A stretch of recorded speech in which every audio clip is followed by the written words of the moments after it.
República de nuestro país, el Perú tenía que tomar una decisión muy exacta en seguir siendo una monarquía ya democrática o ser una república, de la cual pues el pueblo peruano decidió en su tiempo ser una república, de la cual el señor don José de San Martín dejó un congreso establecido, dejó leyes establecidas, se estableció una bandera, ¿no? Se estableció ya un himno nacional, se establecieron también, ¿por qué no decirlo de esta manera? También se establecieron los símbolos patrios y se establecen la legislación de poderes, ¿no? Que para su tiempo pues era algo novedoso. Y era la forma en que San Martín iba a dejar al Perú. Ahora, de una forma, el Perú estaba empezando a entrar con dificultades, ¿ya? Primero había una carencia, ¿ya? Había una carencia de clases o grupos sociales los cuales dirigían, ¿no? Entre ellos, pues, van a aparecer los famosos caudillos militares, ¿ya? Los famosos caudillos militares, de los cuales, pues, ellos van a empezar a ahondar un poco en el poder. Luego de eso encontramos la desorganización en las finanzas públicas, porque lógicamente, todas las personas que participaron en la independencia del Perú van a empezar a reclamar sus regalías, ¿ok? Luego vamos a encontrar la distancia, resentimientos sociales entre ciertos grupos, ¿ok? Y nacionalidades, empieza un poco a verse lo que es el racismo aquí en nuestro país. Y por cuarto punto, ya la articulación del territorio. En este caso, pues, vendríamos a hacer o tener problemas territoriales, ¿ya? Con países que están aledaños al nuestro, de la cual, pues, también va a sumarse a la dificultad de los inicios de una república en nuestro país. Cuatro roles que se van a hacer, o bueno, van a ser muy difíciles de poder superar cuanto más va pasando el tiempo, y cuando inicia el proceso de los caudillos militares, ya que el gobierno de los militarismos va a llevar a una complejidad tan única que el Perú se va a ver sumergido, por decirlo de esta forma, en grandes dificultades, ¿ok? Cuatro grandes dificultades que lo vamos a tener que analizar a ciencia cierta y a cabalidad. Los caudillos. ¿Quiénes eran los caudillos militares? ¿No? Ahora, acá tenemos una descripción de quién era un caudillo militar y cómo los generalizabas. Por normalidad, ya, en el primer militarismo, ya lo vamos a ver ahorita mismo también, no vamos a tomar mucho tiempo. Cuando hablamos del primer militarismo, estamos hablando de todos los presidentes que asumieron el poder, ya, pero solamente eran militares que habían participado y de alto rango ya dentro del proceso de la independencia del Perú. Solamente esas personas podían asumir el poder porque el civilismo todavía no estaba muy desarrollado, ya que para este punto las diferencias sociales, ya la diferencia de grupos sociales no se ponían de acuerdo, ¿ya? Esa es la razón por cual los militares empiezan a absorber el poder, porque no había un partido político el cual diga presente, nosotros hacemos la cuestión al modo de la democracia. Entonces, el fenómeno caudillista fue un fenómeno que prácticamente empieza a darse. Cuando llegan los fenómenos caudillistas, nos damos cuenta pues que son gobiernos muy superficiales, ya que no duraban más de 3 años, 2 años, porque entre estos se daban golpes de Estado. Se luchaban uno con otro por el poder, tal igual como se puede ver hoy día entre el Congreso y el Legislativo. No, el legislativo, perdón, contra el ejecutivo. Lo mismo pasaba con esos presidentes militares que entre ellos se ejecutaban golpes de Estado, hacían guerras civiles y de las cuales pues ese proceso, como lo tú estás viendo ahorita, también lleva un proceso letárgico en la economía del Perú y en la sociedad y la política, ¿por qué no decirlo de esa forma? Entonces, el Perú no estaba de por lleno, por decirlo de esta forma, tan estable en su política, ¿ok? No había una estabilidad política. Entonces, el cambio o la división territorial fue muy abismal. El territorio peruano era este, ¿ya? Era este, la visión de nuestro país era esto. Lógicamente, se pierde y se regala territorio acá y se regala todo este fragmento de territorio a Brasil. ¿Ya? Lo interesante es que estos militares, por más el nombre o el seudónimo de nombre que tenían como grandes militares del Perú, lógicamente no hicieron nada, ya que van a regalar territorio. Ahora, en este pedazo de territorio ya se regala en la famosa República Aristocrática o el famoso segundo civilismo, ¿no? Y esto pues se desocupa y Brasil empieza a ocupar más territorio por falta de población peruana. Es una estupidez completa, pero por falta de población peruana, Brasil empieza a ocupar territorio y pues lógicamente el territorio peruano se va dividiendo. En sus inicios existía una ley, la famosa ley de uti possidetis ita possidetis, ¿no? Que significa lo que posees lo vas a seguir poseyendo, ya, ese era un término. O sea, lo que tú tienes después del virreinato, ese va a seguir siendo prácticamente, ¿no? Va a seguir siendo tu territorio, ¿no? Entonces, ante esta situación, sabemos pues que el señor Augusto B. Leguía frena, ¿no? frena a los brasileños con el Tratado Río Branco, y el idiota este también regala territorio. Y pues también sabemos que en el oncenio de Leguía y en el ochenio de Leguía hay conflictos que también vamos a tener que analizar, ¿ok? Por normalidad, el Perú debió quedarse de esta forma, ¿ok? El Perú que debió quedarse en este estatus de limítrofes, ¿no? Territoriales. Pero en esta situación sabemos que hubieron ciertos territorios de nuestro país que van a empezar a un principio de independencia, por decirlo así. Porque Ecuador, ya si nosotros nos damos cuenta, Quito está acá, ya mira acá, si acá lo puedes ampliar un poco más. Quito está acá y recordemos que Ecuador va a recuperar todo este fragmento de territorio, ya va a recuperar todo este fragmento y es más pequeño en sí, pero ellos van a recuperar territorio debido al proceso que se tenía con la Gran Colombia. ¿Ok? No se va a respetar el derecho este que teníamos y de la cual pues más o menos Guayaquil va a respetar o va a financiar también de una u otra forma su espacio territorial. El Alto Perú también va a financiar su independencia del gran fragmento territorial que estaba en el Perú, ¿no? Cuando hablamos del Alto Perú nos estamos refiriendo al país de Bolivia, ¿no? No te olvides, el Alto Perú es Bolivia, no te olvides. ¿Ok? Entonces, ante la situación esta de virreinato, ya ante la situación esta del virreinato, como lo había dejado, los países empiezan a adjudicarse poco a poco, ya debido a las corrientes libertadoras, a asumir cada uno su espacio territorial. ¿Ok?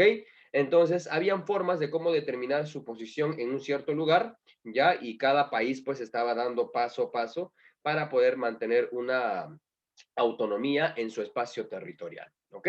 Entonces, es por eso que el Perú empieza a cambiar, ¿ok? Empieza a separarse. Muchos países, en este caso como el Alto Perú y sobre todo Ecuador, que luego vamos a tener un conflicto con el Ecuador en el tercer militarismo, ya ante esa situación nos damos cuenta que se van perdiendo territorio y el mapa del Perú va cambiando, ¿no? El mapa del Perú se va haciendo diferente y muy distinto.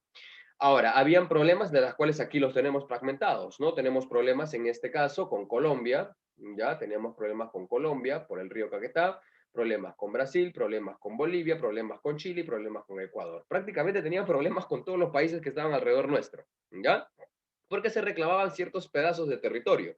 Bueno, con Chile prácticamente al no ser frontera no se llegó a una situación perenne hasta la Guerra del Pacífico, ¿no? Con Colombia prácticamente era recuperar todo este fragmento de territorio, ¿ya? Brasil lógicamente se lleva todo este triángulo, ¿ya? Se lleva todo este triángulo Brasil.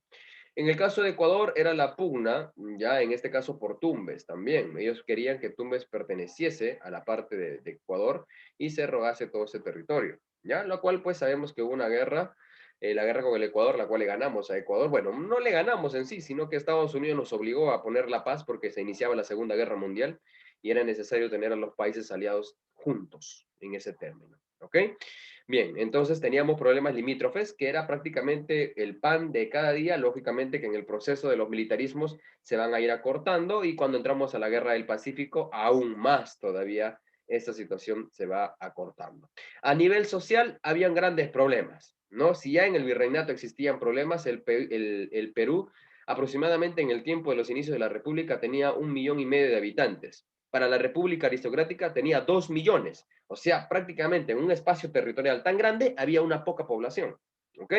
Entonces, ante esta situación, pues los indígenas se mantenían aún errantes con sus dialectos y la diferencia de clases sociales ya se estaba dando muy perennemente. En el caso de los mestizos, que era la cuarta parte de la población, estos que vivían en la costa peruana y partes de la sierra peruana, en la mayoría de estos siendo lógicamente agricultores, arrieros, artesanos.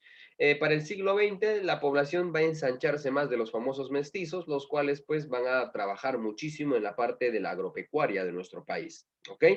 Van a trabajar mucho en esta situación.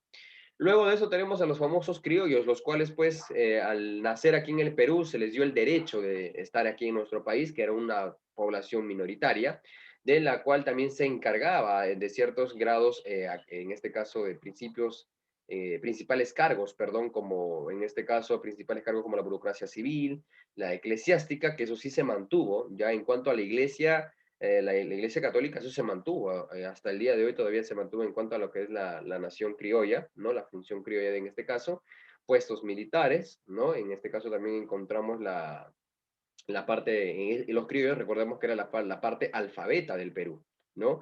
Y en la República Aristocrática, cuando lleguemos a ese tema, vamos a hablar también de que había un sector, que es los oligarcas, que eran los únicos que tenían el poder. y se rotaban el poder entre ellos, ¿no? Los negros, pues en este caso, pues la mayoría de los negros que vivían en la parte de Chincha, ¿no? Algunos se trasladaron a Ancash y la mayoría vivía en la parte de Ica. Lógicamente, pues ellos fueron, al ser marginados por su trabajo, lógicamente se les quitó el hecho de la esclavitud y empezaron a trabajar, ¿no? Pero ellos se dieron cuenta que el trabajo más arduo que podían encontrar era pues en los grandes hacendados de algodón, de azúcar, de arroz, que se podían percibir en la parte de la costa sur de nuestro país, ¿no? Y los negros también empezaron a reclamar poco a poco sus derechos y luego, pues, cuando llegamos a los procesos de los militarismos, ellos van a pertenecer a la clase obrera, ¿no? Ellos pertenecen a la clase obrera de nuestro país y pues también van a empezar a reclamar sus famosos derechos, ¿no? Ahora, teníamos deudas, hasta el día de hoy todavía seguimos teniendo deudas. Y había la deuda externa, mira aquí está la deuda que teníamos por independencia y la deuda que teníamos como Estado, ¿ok? Le debíamos, en este caso, pues a Bolivia y a Colombia, porque ellos fueron acreedores, le debíamos a Chile, ¿no? Entre estos dos países se suma una deuda interna, ¿no? De la cual, pues en pesos, más o menos son más de 15 millones, 500 mil, más o menos, si lo traemos a dólares, estamos hablando de una cantidad muy exorbitante.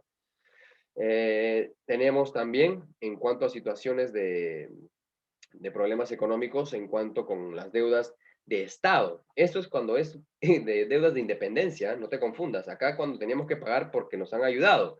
Aquí teníamos que endeudarnos también, ¿ya? Porque nos estaban ayudando a hacer una república, ¿ya?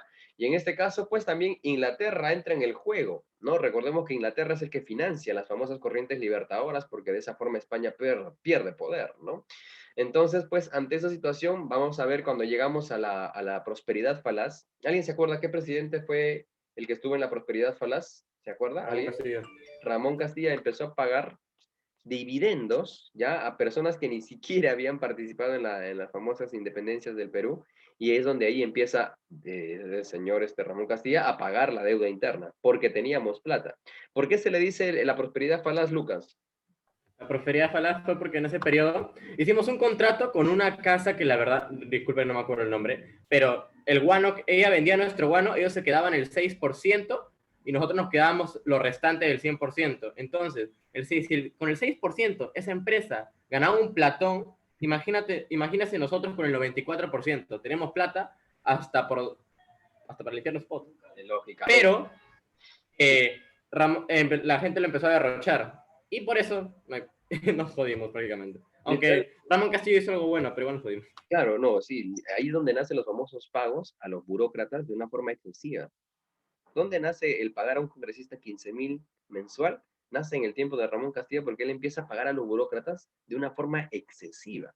A la gente que ni siquiera había participado en la independencia falsificaban, ¿no? Las firmas y los sellos de San Martín y decían, miren, yo he participado, páguenme. Y se les pagaba. Y plata había por montón, hijo. Plata teníamos hasta para decir basta. Pero se derrochó, ¿no? Mira qué forma tan crucial, ¿no? Cuando teníamos el guano y el salitre, se empezó a prácticamente a derrochar esta situación. Y es así como inicia la historia del Perú, ¿ok? Es así como inicia la historia del Perú y cómo va a dar realce, por decirlo de esta forma, a los convenios más genéricos que el Perú tenía, ¿no? Lo difícil que era iniciar como población. Fue complicado, teníamos problemas sociales, el Perú no estaba organizado, el Perú tenía problemas limítrofes, tenía deudas. Es como una persona que tiene deudas, vive en una casa alquilada, no tiene trabajo y prácticamente pues está a la deriva, algo así, ¿no? Entonces el Perú entra a su proceso republicano de la peor manera, por decirlo de esa forma, ¿no? Entonces ahí es donde va a empezar a entrar ahora los procesos militares porque no había quien tome la rienda del Perú. Entonces empiezan los procesos gobiernos o los famosos gobiernos militares, de las cuales pues el día de mañana sí lo vamos a ver el primero, el segundo y el tercer militarismo. ¿Ok? Mañana se va a ver el primero, el segundo y el tercer militarismo. ¿Ok? Que eso es muy perenne poderlo tener, por favor.